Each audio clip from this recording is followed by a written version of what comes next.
contempler mon triomphe par la croix.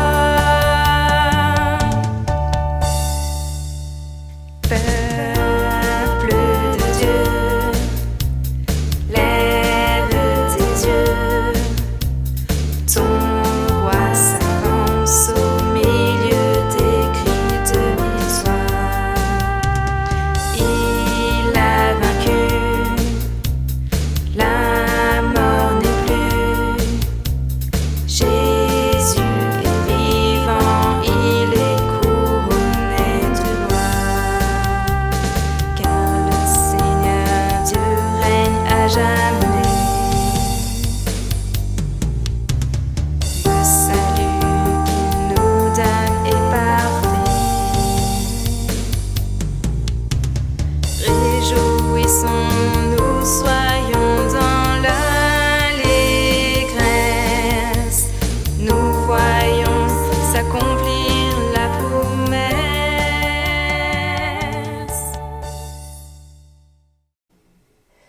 Proclamons ensemble que notre Dieu est un Dieu puissant.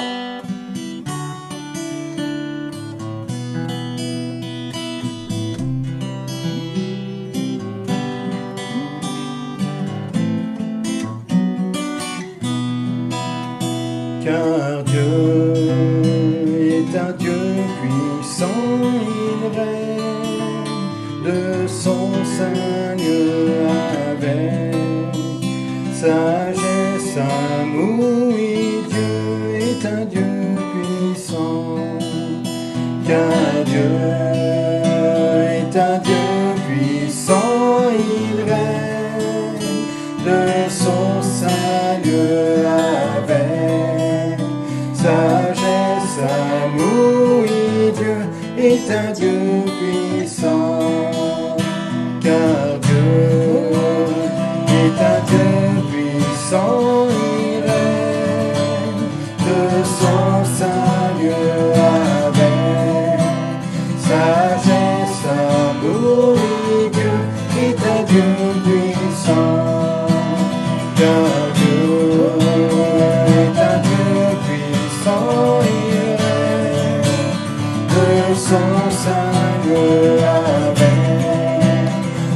sagesse, amour, oui, Dieu est un Dieu puissant. Car Dieu est un Dieu puissant, il règne de son sein lieu avec sagesse, amour, oui, Dieu est un Dieu puissant. Car Dieu est un Dieu puissant, il règne de son sein lieu avec sagesse, amour, oui, Dieu est un Dieu puissant. Car Dieu est un Dieu puissant, il règne de son sein lieu avec sagesse, amour, oui, Dieu est un Dieu puissant.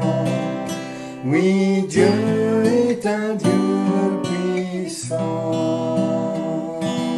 Oui, bonjour à chacun de vous, bonjour aux bien-aimés en Christ. Je vous accueille ici dans le centre chrétien, dans le hall d'accueil, et vraiment je serai heureux de vous revoir. La porte d'entrée est juste là.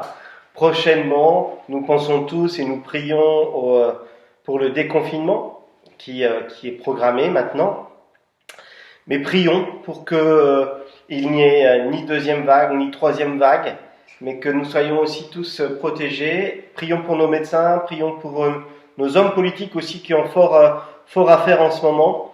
Et prions pour que le peuple de France aussi se réveille. Que ce soit un temps de révélation de qui est le Seigneur Jésus et de ce qu'il veut faire au milieu de nous, parce qu'il est notre vraie seule solution. Je voudrais saluer aussi toutes les initiatives qui sortent de Saint-Malo. Vraiment, je veux vous encourager, j'encourage les sœurs. Je sais qu'il y a 4 ou 5 sœurs qui sont mobilisées pour la fabrication de masques. Et merci à vous. Et si vous avez encore, si vous voulez répondre à cet appel, eh bien contactez Henriette. C'était dans une des lettres de nouvelles qui est diffusée chaque semaine. Vous pourrez retrouver les coordonnées aussi d'Henriette pour confectionner ces masques et venir en soutien des équipes aussi de médecine qui ont fort à faire en ce moment. Je suis heureux aussi de pouvoir participer chaque mercredi, chaque semaine à EB Kids, retrouver les Bouchous, les Étoiles, les Eagles, pouvoir partager avec eux sur une visioconférence. Je vous informe aussi que cette visioconférence est sécurisée.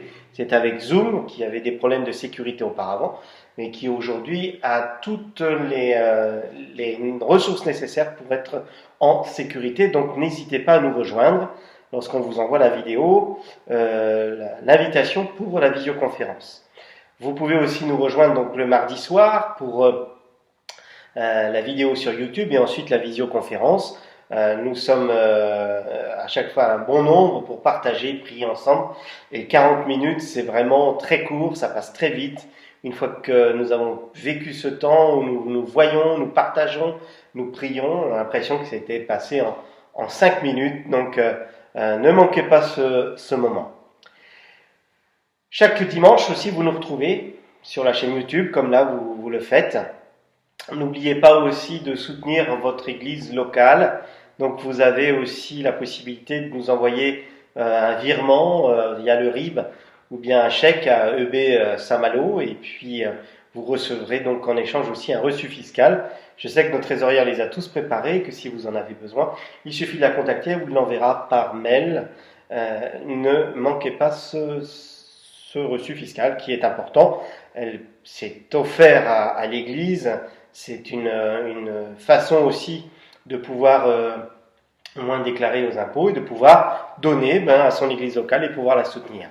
Dans les initiatives que j'aimerais voir se mettre en place une fois le centre chrétien réouvert, c'est une banque alimentaire, un point ressources alimentaires au centre chrétien.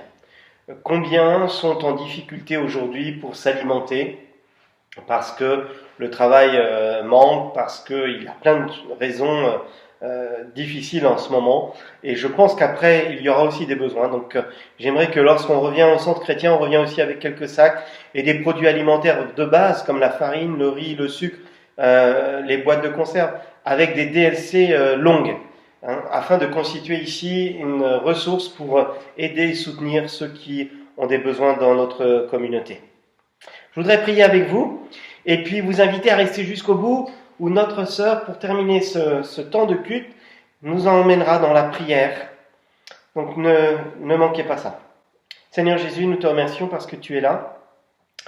Tu sièges au milieu des louanges de ton peuple, Seigneur, et nous avons eu cette opportunité, juste à l'instant, de pouvoir te louer, te célébrer. Et Seigneur, merci parce que ta parole n'est pas loin de nous. Tu nous l'as donnée. Et par ton esprit encore, tu veux nous la révéler. Alors fais toute ton œuvre en nous ce matin, Jésus. Amen. Vous avez entendu comme moi, Loïc nous parler d'un sujet percutant, des cris qui montent de l'enfer. Vous pouvez revoir ces deux vidéos qui m'ont interpellé sur l'urgence aussi du moment, l'urgence de ces temps où nous devons faire les bons choix, nous devons nous interroger aussi sur ce que nous faisons, sur dans quoi nous investissons aussi notre temps, notre énergie. Et il nous a parlé de ces temps où parfois nous cédons à la facilité. Mais ce matin, je voudrais continuer, puisqu'il était dans Luc 16, je voudrais continuer avec le début de Luc 17 avec vous. Je fais référence aussi à Romains. Je vais commencer par un premier passage dans Romains 12. Vous pouvez le prendre avec moi. Romains au chapitre 12, qui était lu par Loïc la semaine dernière. Il dit « Je vous exhorte donc, frères, par les compassions de Dieu, à offrir vos corps comme un sacrifice vivant, saint, agréable à Dieu, ce qui sera de votre part un culte raisonnable. Ensuite, au verset 2, une autre interpellation. Ne vous conformez pas au siècle présent, mais soyez transformés par le renouvellement de l'intelligence, afin que vous discerniez quelle est la volonté de Dieu, ce qui est bon, agréable et parfait. Et vraiment, ce texte doit nous interpeller pour nous dire, bien peut-être que nous sommes à côté de la plaque. Je parle un peu légèrement, mais je crois que souvent nous sommes à côté de la plaque, cherchant ce que nous avons déjà sous les yeux et ne profitons pas de ce que Dieu nous a donné. Aujourd'hui, nous sommes les gestionnaires et bénéficiaires de cette terre, et dans ce temps de confinement, je me réjouis de ce temps où la nature peut profiter, la nature peut respirer, parce que l'homme est confiné et loin d'elle. Et ça doit nous interpeller parce que bien nous prenons conscience lorsque je dis ça, que lorsque nous sommes près de cette nature, eh bien nous avons une tendance à la négliger. On voit la pollution, on voit les déchets, combien nous pouvons peut-être vivre légèrement face à ce que Dieu nous a confié et nous a donné de gérer.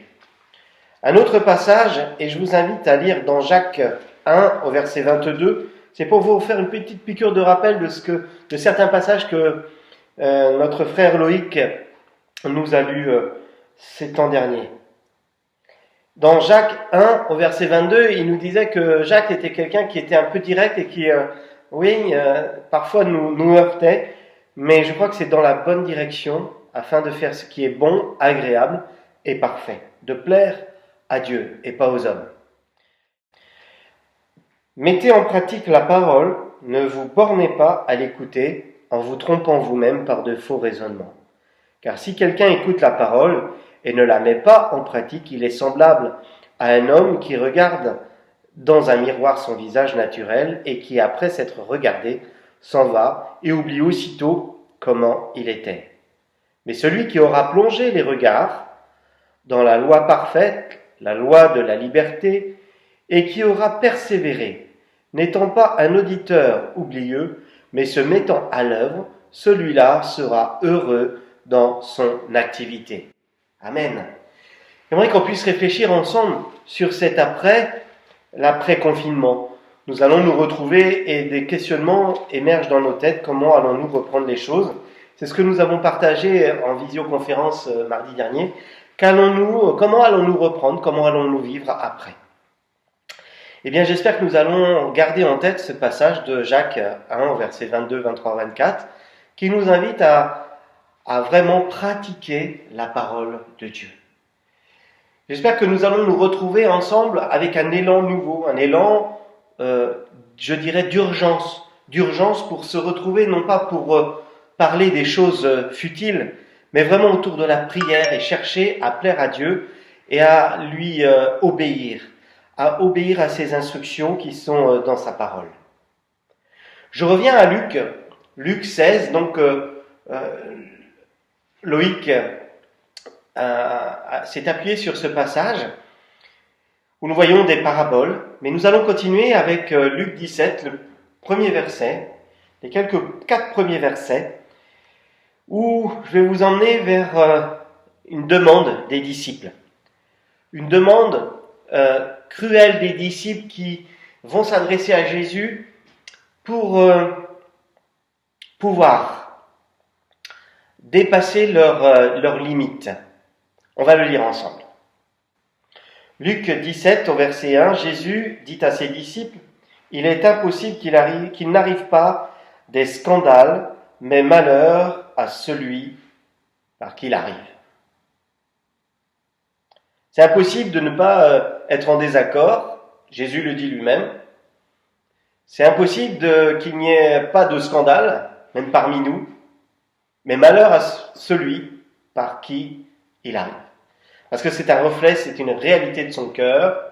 Donc prions que nous puissions être gardés, fidèles et à l'écoute de Dieu. Il vaudrait mieux pour lui qu'on mette à son cou une pierre de moulin et qu'on le jette dans la mer. Que s'il scandalisait un de ses petits. Prenez garde à vous-même. Si ton frère a péché, reprends-le. Et s'il se repent, pardonne-lui.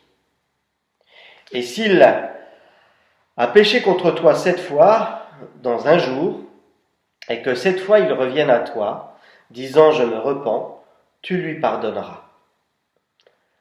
Les apôtres dirent au Seigneur « Augmente-nous la foi ».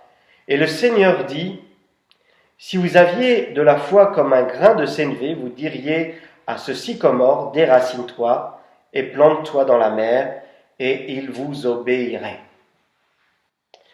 Les apôtres dirent au Seigneur « Augmente-nous la foi ». Passage très intéressant. « Augmente-nous la foi ».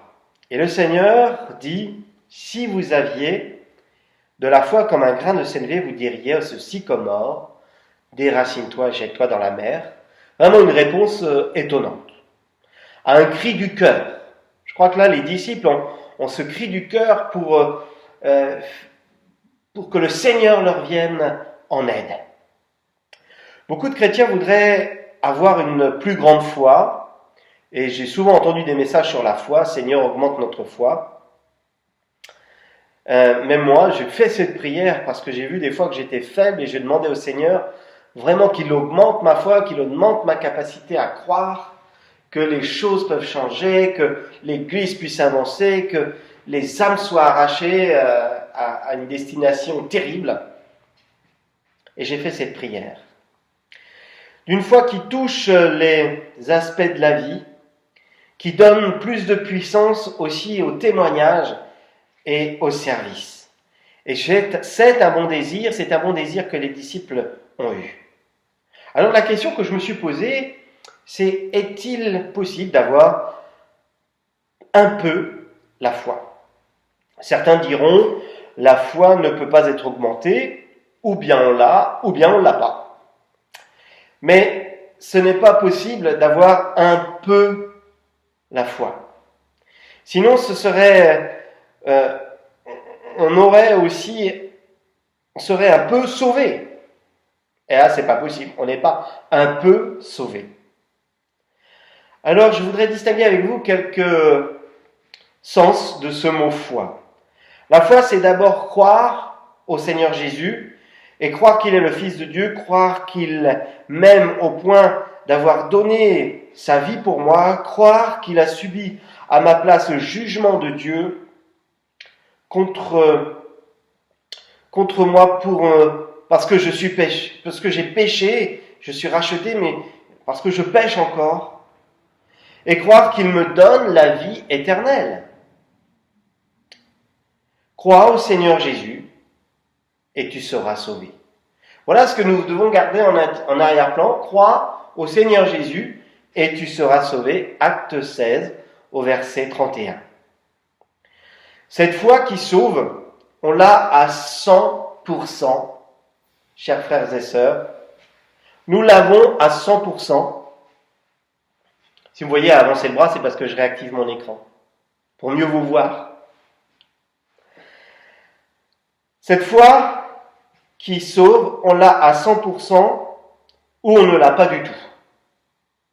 Ce n'est donc pas cette foi fondamentale qui peut être augmentée. La foi va beaucoup plus loin que le pardon. La foi, c'est la ferme assurance des choses qu'on espère et la démonstration de celles qu'on ne voit pas. Hébreux 11, 1. Cette foi qui nous permet de prendre possession des bénédictions et des promesses de Dieu, c'est elle qui doit augmenter et c'est la clé pour une croissance, pour ta croissance spirituelle. La réponse du Seigneur Jésus, quand les disciples demandent « Augmente-nous la foi », alors pour eux, c'est simple. Cette augmentation doit être fournie par Jésus et elle dépend entièrement de lui et non d'eux-mêmes. Il a la puissance de ressusciter un mort. Ce ne doit donc pas être difficile d'augmenter la foi d'un disciple quand il lui demande avec une grande sincérité. Et c'est là que nous voyons, et je retourne à Romains 12, où nous voyons ce que disait Loïc sur le renouvellement de nos pensées, la métanoïa, le changement de mentalité, parce que là, les disciples reviennent à ce que eux voudraient. Le moi, satisfaire le moi, sans faire d'effort, l'hédonisme, la simplicité, la facilité. Et combien de fois nous sommes dans cette même attitude de vouloir chercher la facilité. Mais Jésus ne répond pas avec un acte de puissance, il leur renvoie la balle et il les laisse là réfléchir. Si vous aviez de la foi comme un grain de sénévé, vous diriez à ce sycomore, déracine-toi et plante-toi dans la mer, et il vous obéirait. Moi, je m'imagine à cette même période, je crois que je serais resté sans voix, en disant mais il déraisonne, je ne sais pas, il ne comprend pas ce qu'on lui demande là. Et puis en plus c'est pour une bonne œuvre, c'est pour le service. Je crois que Loïc a dit aussi que souvent on cherchait quelque chose qu'on avait déjà, du remplissage encore plus, alors que nous avons déjà tout. Et je crois que là, l'interpellation de Jésus, c'est celle-ci. C'est qu'ils ont reçu et qu'ils demandent encore. Si tu crois, tu seras sauvé. Et souvent, j'entends encore ces prières, « Sauve-nous, Seigneur !» Alors, vous savez bien, le grain de sénévé, c'est une petite graine de moutarde qui peut faire pousser une plante de plus de 2 mètres. Et le sycomore, c'est un arbre qui a tellement de racines que le déraciner pour le planter dans la mer, c'est pas possible non plus. Alors, c'est juste fou cette histoire-là. Autrement dit, une foi minuscule est un point de départ, et c'est ce que Jésus veut attirer dans leur réflexion, et elle contient le germe qui produira une foi plus grande et plus complète. J'ai cette pensée là qui me vient à l'instant de Jésus qui dit « Va avec la force que tu as. Va, mets-toi en marche. » On peut donc probablement résumer et simplifier la réponse du Seigneur ainsi. Rien ne peut vous empêcher d'avoir une foi puissante dès maintenant. Osez. Allez-y. Faites un pas. Votre petite foi a déjà en elle-même son programme de croissance. Elle a ce germe qui va permettre d'avoir une croissance incroyable. Alors, je le répète, votre foi a déjà en elle-même son programme de croissance. Va avec la force que tu as, c'est le Seigneur qui t'envoie, va avec lui, il est en toi et il fera la différence. Allons-nous répondre à cet appel? Il nous invite aussi à la cultiver, cultive-la. Nourrissez-la et elle augmentera toute seule. C'est en forgeant qu'on devient forgeron. N'attendez pas que moi, je la fasse grandir d'un coup, par miracle. Non, il nous envoie et il va dire « Ose » et tu vas voir de quoi je suis capable. Mets-toi en marche et tu vas voir comment le Seigneur va répondre à ta situation. Mets-toi en marche pour ta famille, pour tes enfants, pour ton travail. Peut-être tu es dans la difficulté, mais le Seigneur te dit, ne baisse pas les bras, ose. Mets ta foi en action, tu vas voir combien je prendrai soin de toi, comment je répondrai. Ce n'est pas la peur ni le manque de confiance qui doit te dominer, mais aie foi en moi. Les oiseaux ne moissonnent, ils ne sèment, mais ils ne manquent de rien. À plus forte raison ne prendrait-il pas soin de toi? Aie foi en ton Seigneur, en ton Sauveur. Pour toi, homme de Dieu, fuis l'amour de l'argent et de ses conséquences. Et recherche la justice, la piété, la foi, l'amour, la patience, la douceur. Vous pouvez retrouver ce passage dans 2 Timothée 2, 22. Ces choix s'imposent: fuir les convoitises, rechercher ce qui a de la valeur aux yeux de Dieu. Et je crois que c'est le temps vraiment, aujourd'hui, le temps de Dieu, le temps de se placer, de se confier comme jamais en lui, afin d'être imprégné de sa puissance et de sa force. S'imprégner de sa parole et chercher à la mettre en pratique, d'oser. La foi vient de ce qu'on entend, et ce qu'on entend vient de la parole de Dieu, nous dit Romains 10, 37. La foi, elle se nourrit de la parole de Dieu, d'où l'importance de la lire, de l'étudier, de la mémoriser, de la maturer en nous. Et ensuite de pouvoir la proclamer. Vous savez, on est masqué, mais on n'est pas muselé. Donc, on va pouvoir annoncer la parole de Dieu. Je sais qu'il y en a un qui attend ça, je pense, avec impatience de pouvoir retourner sur les marchés. Chers frères, ça vient. Il n'y a pas que toi, il y a toute l'équipe. Mais ça vient, chers frères et sœurs. C'est le temps de prier, que les cœurs soient prêts pour recevoir la parole de Dieu, afin qu'ils soient sauvés. Dans ces temps, je voudrais terminer par cela, c'est le temps pour être à l'écoute du Saint-Esprit. Laissez agir le Saint-Esprit. Le fruit de l'Esprit, c'est l'amour, la joie, la paix, la patience, la bonté, la bienveillance, la foi, la douceur, la maîtrise de soi. Vous le connaissez dans Galates 5, 22. On a toute une série de prédications sur la chaîne que vous pouvez retrouver. La foi, donc, et on voit bien, est un fruit de l'esprit, et c'est donc vital de le laisser agir librement en nous. Laisser l'Esprit de Dieu agir en moi afin de pouvoir vivre dans cette plénitude que Dieu a prévue pour nous. Et elle dépend non pas de mes forces, de ma capacité, mais elle dépend de lui. Et ce Christ vit en moi. Alors laissons cette identité nous gagner. Laissons cette nouvelle naissance aussi s'exprimer avec force et avec puissance. Nous ne serons pas ballottés à toute vente doctrine lorsque nous faisons cela, mais nous aurons appuyé nos vies, nos cœurs, nos pensées sur des certitudes. Et ces seules certitudes viennent du Dieu créateur qui a fait les cieux et la terre et que je peux appeler Abba, Père. Bien-aimés, je voudrais vraiment vous encourager. Vous savez, la puissance, elle n'est pas au pied d'un ministère, au pied de tel rassemblement. La puissance est au pied de Dieu. Celui qui cherche Dieu, celui qui se nourrit de sa parole, celui qui prie, a la puissance de Dieu, la puissance pour déraciner, pour déplacer les montagnes.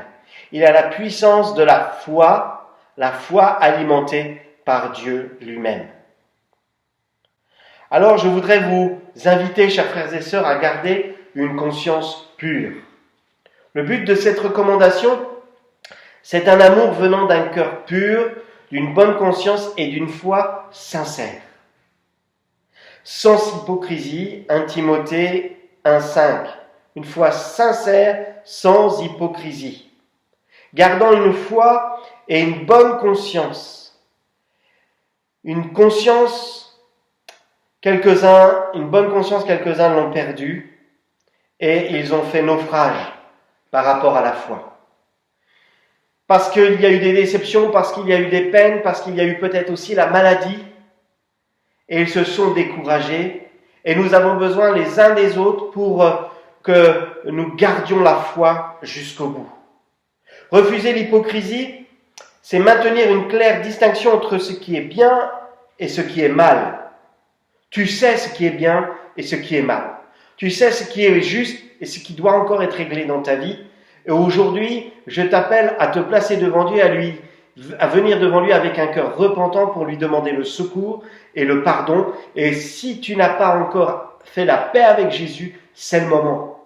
C'est le moment de venir avec un cœur repentant, sans hypocrisie, sans se cacher non plus derrière son petit doigt, en disant quand Dieu aura fait ça, moi peut-être je ferai ça. Dieu a tout accompli pour toi. Et je crois qu'il a fait au-delà même de ce que tu peux imaginer. Alors j'invite tous ceux qui veulent être au service, tous ceux qui veulent s'impliquer dans le service, à se lever aujourd'hui, avec foi, avec espérance, que Dieu va faire de grandes choses, que Dieu va aussi toucher notre nation, que Dieu va remplir aussi notre barque, notre vie de sa force, de sa puissance. Il le fait dès aujourd'hui. Puissions-nous être des hommes et des femmes de foi pour oser. Vous savez, il y a un drame, des drames qui se passent aujourd'hui dans notre pays. Et je ne voudrais pas être alarmiste, mais vraiment être conscient. À 20 km d'ici, le week-end dernier, il y a eu un enfant qui est décédé de 4 ans, sous les coups de son père et de sa compagne. Et vraiment, cela m'interpelle. Vous savez, avec mon épouse, combien on est attaché à l'accueil des enfants et au bien-être des enfants, mais aussi d'autres personnes dans l'Église. Et pas que des enfants, aussi des personnes âgées, de ceux qui sont en difficulté. Et je crois que devant nous se préparent vraiment des besoins terribles. Allons-nous répondre à cela? Allons-nous avoir cette compassion pour ouvrir nos bras, nos cœurs, nos maisons, pour recevoir ceux qui sont en difficulté? Afin de mettre en pratique la parole de Dieu, a été aussi nommé Michée 6.8, de pratiquer la justice. Relisez ce passage, Michée 6.8. Afin d'être cohérent aussi avec la parole de Dieu, avec ce que nous annonçons, et ne pas être de ceux qui se remplissent sans pouvoir redonner. Ose redonner, ose tendre la main, ose apporter une bonne nouvelle, ose partager ton pain avec celui qui a faim. C'est là nous voyons la maturité spirituelle. C'est là que nous voyons ceux qui pratiquent la parole de Dieu, qui la vivent, qui la transpirent, qui la pratiquent. C'est un service vital, mais souvent négligé. Affermir, compléter la foi de nos frères. Je voudrais aussi vous interpeller pour ceux qui commencent à faiblir, que nous soyons là pour les aider à se relever. Combien de fois nous négligeons cela?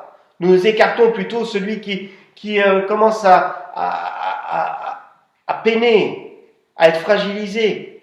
Non, nous devons ici être à EB, Centre Chrétien, aider celui qui est faible, à l'aider, à le relever, à lui donner une parole d'espérance. C'est aussi vital d'accepter ou même d'oser demander qu'un autre m'aide à compléter ma foi. C'est l'humilité, c'est la simplicité, c'est l'esprit de prière, c'est l'unité. Vivons-le, chers frères et sœurs, c'est ma prière.